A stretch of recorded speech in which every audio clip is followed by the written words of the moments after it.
Life can be very difficult. You could be terrible at sports, have no real life friends, and even suck at making YouTube videos. Hey! Sorry. So, what do? You play video games. Well, that's not always the answer to everything, but video games do provide a fun time. They put the player in a fictional scenario with some form of unrealistic content. However, there is one type of video game genre that I can't get into. That is simulators, or sports games in general. I never could really get into these games. For one, if I wanted to play football, I'll go and play football. At least in Wii Sports there's motion controls that are simple to use so that there's at least interaction. And two, I can never figure out how to play these games. So I stick to more standard games, like Mario games. However, as most of you know, Mario has started in a few sports games as well. There's Mario Kart, Mario Tennis, Mario Party, okay technically that one's not a sports game, Mario Basketball, Mario Golf, and Mario Combat. Okay, I made that last one up. While these are sports titles, they have plenty of elements that set them apart from it just being another sports simulator. Even with that, I still don't find myself wanting to play any of these games, except for Mario Kart.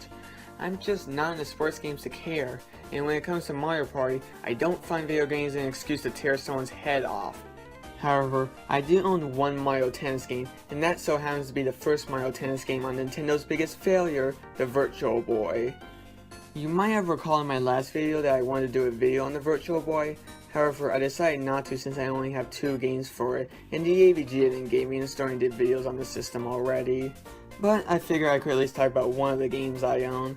I'm not going to go into detail on the system, but to put it simply, the Virtual Boy was a system where you stick your eyes closely to 2 lenses. Each lens will show the same image but at a different angle. This resulted in the system creating a 3D illusion.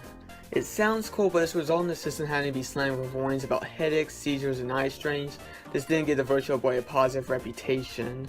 On top of that, the system was not comfortable to play, and the only colors the Virtual Boy could display were red and black due to technical limitations at the time. As you might have guessed or already known, the Virtual Boy failed.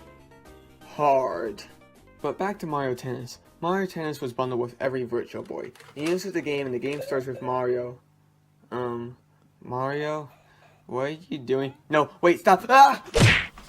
Actually, the 3D is really good on the system, even if I can't show you any footage of it. Okay, so you pick what mode you want to play in your character, and it's off to the tennis court.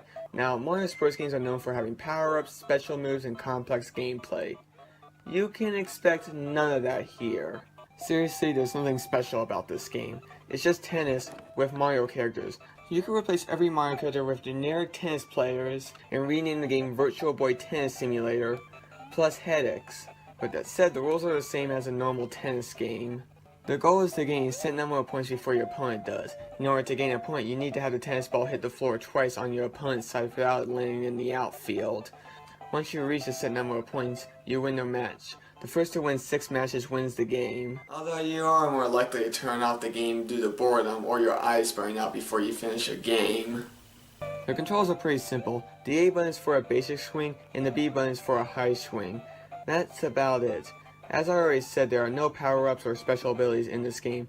It makes the gameplay kind of boring. It doesn't help that content in this game is almost non-existent. You can play a tournament mode or a single match. You can also select to have it be 1-on-1 or 2-on-2 games. That's it. While there are a ton of characters, they all play the exact same. The only thing that changes are the backgrounds depending on who you're up against. I suppose what is here is decent, it's just that there's not a lot here. I guess as a pack-in title for the Virtual Boy, it's okay, but you might find yourself only playing this game for about an hour and never revisiting it. Well, since this won't be much of a video, I feel like I could look at the other Virtual Boy game I own, which is Galactic Pinball. Galactic Pinball is what it sounds like. It's a space-themed pinball game. There are about 4 pinball tables to play. The pinball physics seem to be good, if a bit floaty, and the boards are well designed, I guess. And that's it. It's the same problem with Mario Tennis. What is here is decent, but again, there's not a lot here. Only this time, it's not a pack-in game. The only interesting thing about this game is the Metroid minigame on this level. These games aren't bad, but there's nothing special about them. They're only good for a neat distraction and burn your eyes out.